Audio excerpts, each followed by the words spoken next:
you said, though I consider the first mom bloggers the predecessors of the current mom influencers, they're related in the same way humans are related to primates. And I would love to hear you elaborate on that because I find it so Yeah. fascinating. I think it's just like I can see the way that like mom bloggers were, like you said, like the early iteration of mom influencers, but to me, they are so distinctly different. And one of the ways that I find them to be different is that when you talk about early mom bloggers, people are like, I loved Deuce because she wrote about mental health struggles, or I love Natalie Jean because she wrote about infertility. But when you ask people what mom influencers they love, they say, I love Savannah LeBrant because I love her daughter Everly. It's because of the children. That's who they love. And so it seems to me that the first mom blogs were really kind of writing about the experience of motherhood, and the kids were kind of secondary in a way.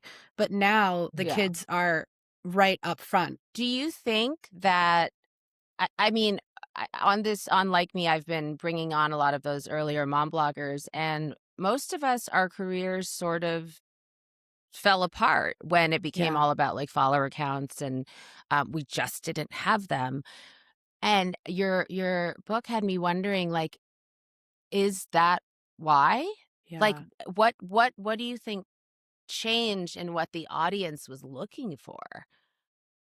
I think the way that you guys were writing about motherhood, like, I just don't see that online anymore. Like, and I wish in a way that I had become a mother at the time that that was happening, because I would have loved to like read all of that, like while I was going through it or while I am going through it. But like now it's about like how beautiful your pictures are and how many, like you said, how many followers you have, how many brands you can get sponsorships with. And like people aren't looking for like long essays about like, what it means when your kid loses a tooth, or you know what I mean? Like my daughter a few weeks ago chipped her teeth, her front teeth at the park, and I was like devastated. Oh, And yeah. I was like, I couldn't stop thinking, if I was an early mom blogger, this would make such a good essay, you know? Or like if Oh, I yeah, was or if in you were a yeah. yeah, or if I was a current influencer, like showing her like, sad at the dentist or whatever. But like, I don't know, there's just not that like appetite for that like soul plundering kind of like writing. And I miss it, and I wasn't part of it. Like I feel like I like missed something that I wasn't even there for. Yeah, I think about, I actually just wrote about,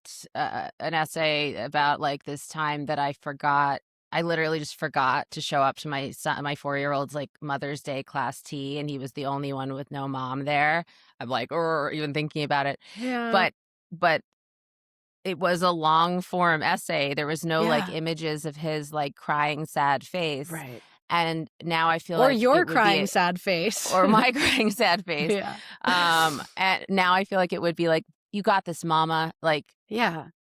it would It's be just like the short and pithy and quick, and it's, there's just not that level of like nuance. Like, and even now I'm like looking for that kind of writing, and I'm sure it exists. Like I'm like trying to find people like that on Substack, but I feel like it just like doesn't do well. Like people want that quick, yeah, you got it, mama, or like I'm a mess and this is how I clean it up and this is what you can buy to make your life function this way. You know what I mean? Like it's just not the same.